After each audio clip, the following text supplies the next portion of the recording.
क्या लगता है आपको, देश में भ्रष्टाचार किया जा रहा है या भ्रष्टाचार हो रहा है? सत्ता पक्ष का ये कहना है कि मौजूदा दौर में विपक्ष अनुशासनहीन हो गई है।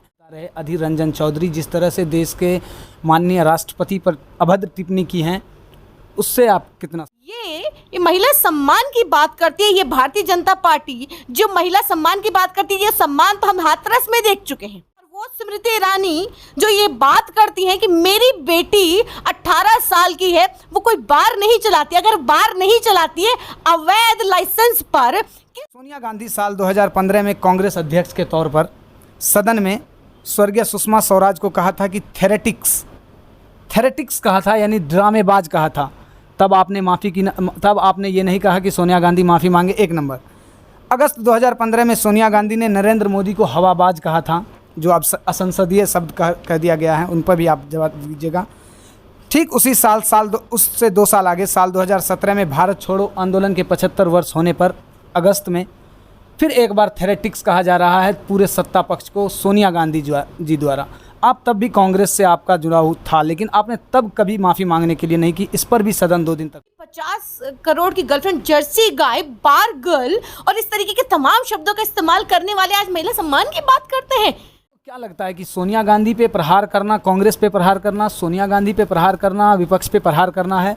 क्यों कांग्रेस इतना सशक्त और संपन्न बन के रह गई कि सारा पॉलिटिक्स जो है वो सोनिया गांधी के इर्द गिर्द घूमती है? ये पॉलिटिक्स गांधी परिवार से हटेगा कब कांग्रेस का? आपके चैनल के माध्यम से कह रही हूँ, कहीं पर भी कोई भी किसी भी मुस्लिम युवा को उठा लिया जाता है और सीधा ये कह दिया जाता है कि ये तो आतंकवादी है। चुप है अरविंद केजरीवाल, क्यों चुप है? बोले। अगर उनको लगता है कि सत्येंद्र जैन की अगर गलत तरीके से गिरफ्तारी और ईडी का गलत इस्तेमाल किया जा रहा है, क्यों चुप बैठे हैं? क्यों उनके कार्यकर्ता चुप बैठे हैं? क्यों जिस तरीके से मनीष सिसोदिया को फंसाया गया, जैसा कि उन्होंने कहा, तो क्यों घर में चुप बैठे हैं? क्यों अपने दफ्तरों में, क्यों उनके कार्यकर्ता सड़कों पर विरोध नहीं करें? यानी कि भ्रष्टाचार है कहीं ना कहीं। चूंकि ये होती है कि कांग्रेस पूरा गांधी परिवार पर आधारित है। कांग्रेस इसलिए आंदोलन करते हैं कि राहुल गांधी से पूछताछ होती है। कांग्रेस इस तरह इसलिए आंदोलन करती है, कांग्रेस इसलिए आंदोलन नहीं करती कि उत्तर प्रदेश में एक मिनट पहले हमारे किसी भी नेता को अगर गलत तरीके से आप देख रहे हैं न्यूज़ नोट और मैं हूं आपके साथ मोहम्मद तौकीर आलम। न्याय की परिभाषा बदल गई, आंदोलन की परिभाषा बदल गई, लोकतंत्र की परिभाषा बदल जाए, प्रयास ये किए जा रहे हैं। और इसके आश्रय और इसके निशाने पर साल 2024 का लोकसभा चुनाव है और इसके निशाने पर सबसे बड़ा विपक्ष है। इसलिए आज हमने न्यूज़ नोट के इस इंटेलेक्चुअल इंटरव्यू में एक ऐसे शख्स को आमंत्रित किया जिनका कनेक्शन इन तीनों चीज़ से हो, चाहे न्याय के तौर पर उसे सुप्रीम कोर्ट के वकील कह लें आप, चाहे आंदोलन के तौर पर उसे आप शाहीन बाग की शेरनी कह लें, या विपक्ष के तौर पर कांग्रेस की नेता कर लें। हमारे साथ आज मौजूद हैं एडवोकेट अरफा खानम। मैम बहुत बहुत स्वागत है आपका। बहुत शुक्रिया। मैम कहाँ से शुरू करूँ? जो current political scenarios through out the country चल रहे हैं, चाहे बात ऑपरेशन लोटस की कर लें, बात ईडी की कर लें, बात सीबीआई की कर लें, क्या लगता है आपको, देश में भ्रष्टाचार किया जा रहा है या भ्रष्टाचार हो रहा है? देखिए, जहाँ तक भ्रष्टाचार की बात है, देखिए पूरे देश के अंदर जिस तरीके से अच्छे दिन आएंगे का दावा किया जा रहा था और इस तरीके के वादे किए गए थे जनता से, कितने अच्छे दिन आए हैं बताइए। दूसरा मैं ये कहना चाहती हूँ कि जिस तरीके से ख़ास तौर पर विपक्ष को अपनी बात कहने नहीं दी जा रही है, अगर सड़क पर अगर हम बात करें, सड़क पर अगर हम मुद्दों पे बात करें, अपनी बात रखें, तो वहाँ सड़क से हमारी डिटेंशन होती है। सांसद जो है संसद में अपनी बात नहीं कर सकते, संसद के अंदर अगर सांसद अपनी बात रखेंगे तो उनको निलंबित कर दिया जाएगा। तो देश के अंदर आप देख रहे हैं कि देश किस तरफ बढ़ रहा है। देखिए, जब तक आप असल मुद्दों पर चर्चा नहीं करेंगे, देश के अंदर महंगाई है, बेरोजगारी है, गिरती अर्थव्यवस्था है, गिरता रुपया है, महिला सुरक्षा की अगर बात की जाए, तो देश के अंदर हजारों ऐसे मुद्दे हैं जिस पर चर्चा जरूरी है, लेकिन ये सरकार चर्चा ही नहीं करना चाहती है। और देश में पहली बार नहीं हो रहा है कि सांसदों को निलंबित किया गया हो, इससे पहले भी सांसद निलंबित किए गए हैं। एक अच्छा आंकड़ा, साल 1989 की बात करें तो 63 सांसदों को निलंबित किया गया था। साल 2014 की बात करें तो 45 सांसदों को निलंबित किया गया था। साल 2019 की बात करें तो 18 सांसदों को निलंबित किया गया था। सवाल सांसद के निलंबित का नहीं है, सवाल ये है कि पहली बार देश के मुद्दों पर देश के मुद्दे से हट के जो जनता के मुद्दे हैं उस पर पहली बार सांसदों को निलंबित किया जा रहा है, ऐसा क्यों? बिल्कुल, देखिए आप अगर बात करेंगे कि देश के अंदर जो तमाम जो असली मुद्दे हैं, चर्चा कीजिए ना, किसने मना किया है कि देश के अंदर असली मुद्दे क्या हैं? आप जो चुनी हुई सरकारें हैं वो क्यों आज जनता का जो टैक्स पेयर का पैसा किस लिए आपको जो दिया जा रहा है, किस लिए दिया जा रहा है? आप सरकारें हैं, आपकी जिम्मेदारी है कि जनता के मुद्दों पर चर्चा करना, उस पर काम करना। और जो आप कहते थे सबका साथ सबका विकास की बात आप करते थे, आज वो विकास कहाँ नजर आ रहा है? बुंदेलखंड के अंदर सड़कें आप देख रहे, गुजरात मॉडल देख लीजिए, मध्य प्रदेश के अंदर आप देख लीजिए जिस तरीके से सड़कें धंस गई हैं। 4 दिन इनॉग्रेशन को नहीं होते हैं, 4 दिन आप उद्घाटन करके आप हटते हैं और 4 दिन के अंदर जो है वो सड़कें धंस जाती हैं। लेकिन आप कोई जांच एजेंसी बैठी है क्या उसके ऊपर? कोई जवाबदेही है क्या? कोई अकाउंटेबिलिटी है क्या? आप सिलेंडर के आश्रय महिलाओं की बात कर रहे हैं, जिस पे आप टिप्पणी कर रहे हैं, मैं उसे समझ रहा हूँ, लेकिन आपने महिला सम्मान की बात की, आपने महिला न्याय की बात की, आपने सबका साथ सबका विकास की बात की। आपका ये तर्क है कि सत्ता पक्ष ये कह रहा है कि विपक्ष कमज़ोर हो गई है या विपक्ष गायब हो गई है। सत्ता पक्ष का ये नहीं कहना, सत्ता पक्ष का ये कहना है कि मौजूदा दौर में विपक्ष अनुशासनहीन हो गई है। थोड़ी कड़वाहट सवाल है। आप ही के सदन के नेता रहे अधीर रंजन चौधरी, जिस तरह से देश के माननीय राष्ट्रपति पर अभद्र टिप्पणी की हैं, उससे आप कितना सहमत हैं? देखिए, अधीर रंजन जी ने जो भी जो टिप्पणी की है, उन्होंने पहले बात तो उन्होंने माफ़ी मांगी, वो हिंदी भाषी नहीं है।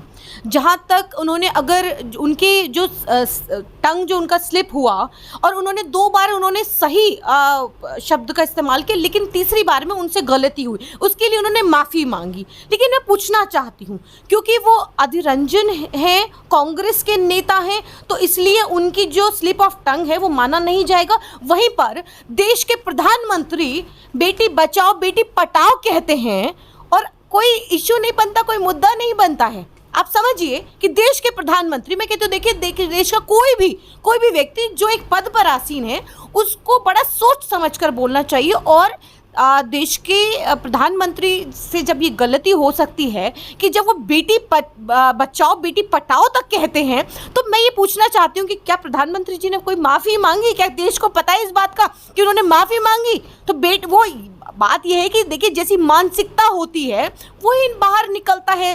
तो बात यह है कि देखिए, अधीर रंजन जी ने जो कहा उसके लिए माफ़ी मांगी, लेकिन प्रधानमंत्री जी ने माफ़ी मांगी क्या? सोनिया गांधी ने ये मना कर दिया कि मैं आपसे बात नहीं करना चाहता। Don't talk to you. इसमें क्या गलत हो? अगर किसी से बात नहीं करना चाहती, आप अगर मान लीजिए मैं किसी से बात कर रही हूँ, तो ये तो मैनर्स भी नहीं है, तो एटिकेट्स भी नहीं कहते कि आप बीच में टपक कर, हम 2 लोगों के बीच की में वार्ता चल रही है और तीसरा आदमी टपक कर बोले, तो ये तो एटिकेट्स नहीं हुए। तो स्मृति ईरानी को सोचना चाहिए कि 2 लोग जब बात कर रहे हैं तो तीसरे उनको अपनी टर्न का वेट करना चाहिए। अगर उनसे कोई बात करने में इंटरेस्टेड है, क्योंकि वो तो इंटरेस्टेड नहीं थी, वो बीच में टपकी और जब वो टपकी तो उन्होंने कहा I don't want to talk to you. आपने सोनिया गांधी पे प्रहार की बात की। ये पहली बार नहीं है जब विपक्ष पे प्रहार किया जा रहा हो। विपक्ष कहें तो सोनिया गांधी पे प्रहार किया जा रहा हो, चाहे वो ईडी से 48 घंटे की पूछताछ हो, चाहे आज ही आपने जो ट्वीट डाला था 50 घंटे की ईडी से राहुल गांधी की पूछताछ हो, उसके बाद भी ईडी को सब कुछ खाली हाथ मिले। तो ये आपको क्या लगता है कि सोनिया गांधी पे प्रहार करना, कांग्रेस पे प्रहार करना, सोनिया गांधी पे प्रहार करना, विपक्ष पे प्रहार करना है?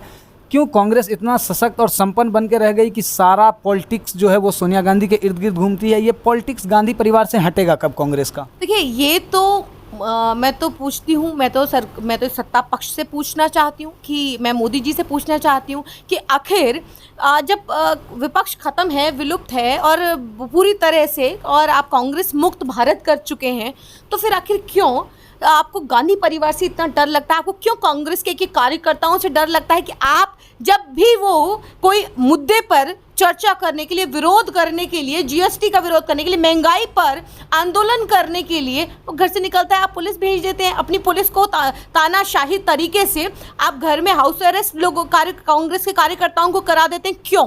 आखिर क्यों डर लगता है आपको असल मुद्दों पर चर्चा करने से? और जहाँ तक बात है ईडी की, तो मैं तो बार बार ये कह रही हूँ कि देखिए, ईडी और सीबीआई और तमाम जो एजेंसियां हैं वो सिर्फ और सिर्फ कांग्रेस के लिए हैं। और तमाम जो देश के अंदर जो हज़ारों करोड़ की जो ड्रग्स पकड़ी जा रही हैं और तमाम जो घोटाले हो रहे हैं, देश को जिस तरीके से बेच दिया गया, कोई ईडी, कोई सीबीआई, कोई सरकारी एजेंसियां इनके लिए नहीं है। आपने कांग्रेस की रणनीति, कांग्रेस के चूक में फिर से एक बार सत्ता को घेरने की कोशिश की।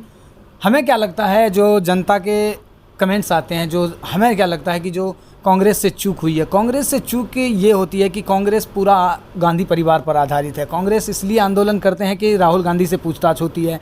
कांग्रेस इस तरह इसलिए आंदोलन करती है।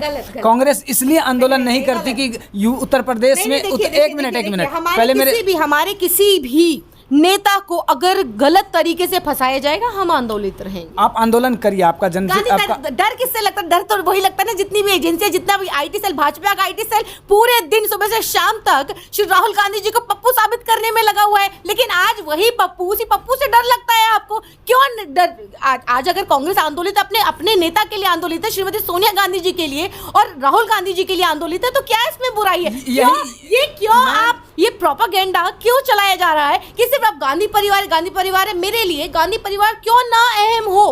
मैम, ये प्रोपेगेंडा नहीं, ये जनता की विडंबनाएं आपको कही जा रही है। यही तो कांग्रेस के लिए कहा जा रहा है कि वो टोटली गांधी परिवार पे बेस्ड है। आपका आंदोलन जीवी वहाँ कहाँ चला जाता है जब उत्तर प्रदेश में जो घर ढाया जाता है आफरीन फातिमा का, वहाँ पर आप लोग आंदोलन क्यों नहीं करते कि यहाँ गलत हो रहा? उसको लेकर के आपने, खैर शायद इसलिए कि आपको जनता ने अच्छा प्रभाव नहीं दिया 2022 के उत्तर प्रदेश चुनाव। ऐसा नहीं है। तो देखिए पूरी तरीके से, देखिए ऐसा है, पूरी तरीके से कांग्रेस, जब आफरीन फातिमा का जब घर बुलडोज किया गया, कांग्रेस पूरी तरीके से पूरी मुखर तौर पर आवाज़ उठाई गई, बोला गया। यहाँ तक कि आफरीन फातिमा का जो केस था वो भी सुप्रीम कोर्ट के अंदर जब ले जाया गया, तो यही इलाहाबाद हाई कोर्ट के अंदर जब ले जाया गया, तो यही कह करके ले जाया गया था और पूरी तरह कांग्रेस उनके साथ खड़ी थी।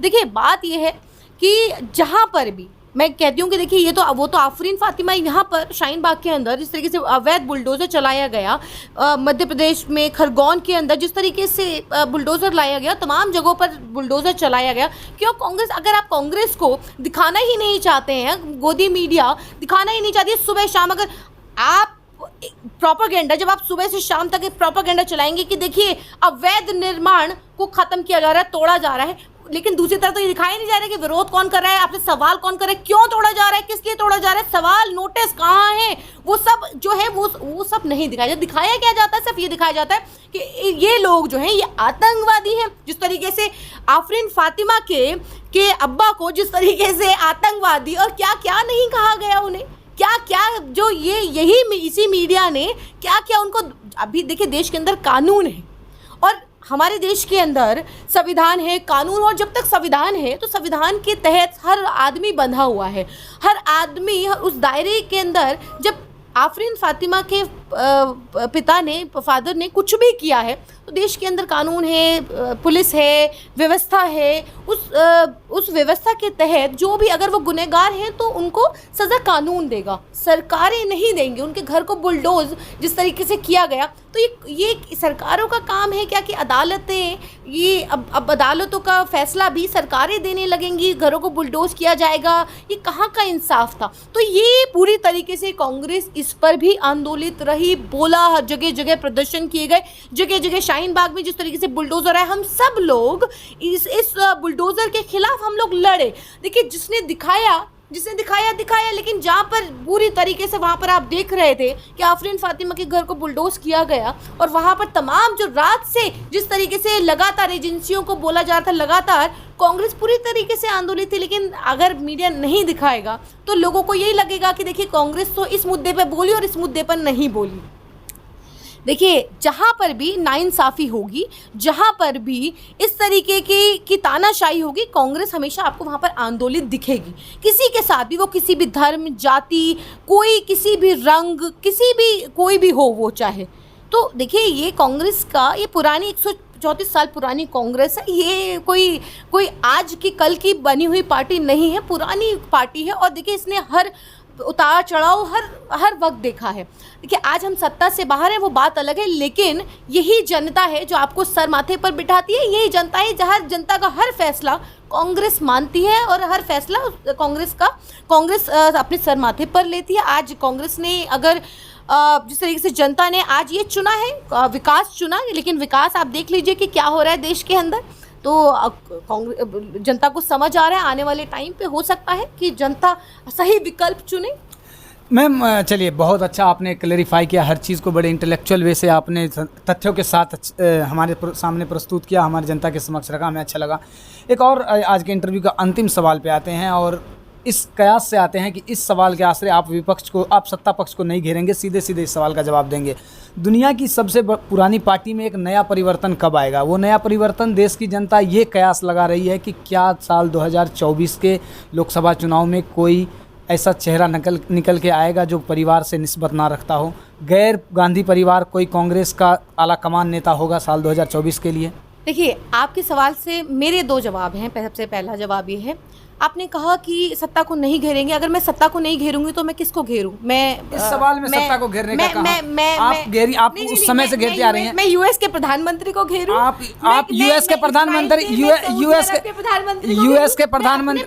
यूएस के प्रधानमंत्री बोरिस जॉनसन भी कांग्रेस के लिए गांधी परिवार पे टिप्पणी कर चुके हैं। खैर, मैं वहां नहीं जाना चाहता। नहीं, मैं वो टिप्पणी, देखिए, वो व्यक्तिगत, वो कुछ भी कहें, लेकिन मैं ये पूछना चाहती हूँ, मैं भारत की नागरिक हूँ और मेरे देश के अंदर जो भी सरकार होगी मैं उसी से सवाल करूंगी। आप सवाल करिए, आपका अधिकार है। आपने कहा कि मैं सरकार को ना घेरूं, मैं किसको घेरूं? आप बताइए। आप सरकार को घेरिए, लेकिन सरकार में आने का जो आप सरकार को घेरिए सब। मैं तो जनता के मुद्दे उठाऊंगी, जनता के मुद्दे मैं सरकार से पूछूंगी, मैं सरकार से सवाल करूंगी। दूसरा, आपने कहा कि आने वाले वक्त के में, देखिए, सबसे पहले ये मुझे नहीं तय करना, ये जनता को तय करना है कि उसको क्या चाहिए।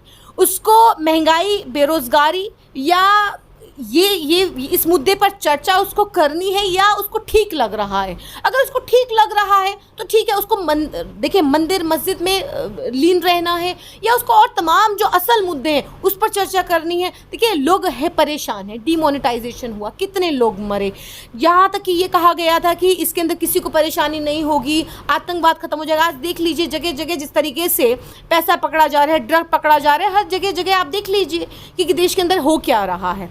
दूसरा, आतंकवाद कितना खत्म हो गया, आतंकवाद पे कितनी लगाम लगी। जीएसटी आप लेकर आए, जीएसटी कभी किसी को, व्यापारी को समझ नहीं आया, आज तक नहीं समझ आया।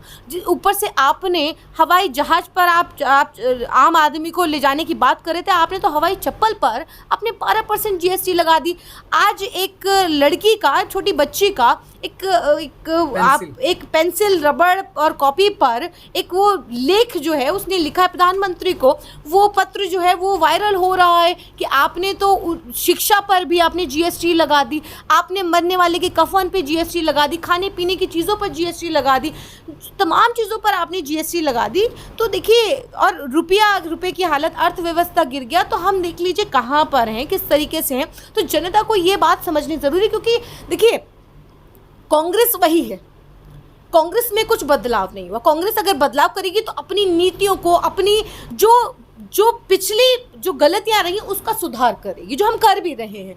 लेकिन ये जनता को चुनना है, ये आवाम को चुनना है कि आखिर उसे चाहिए क्या।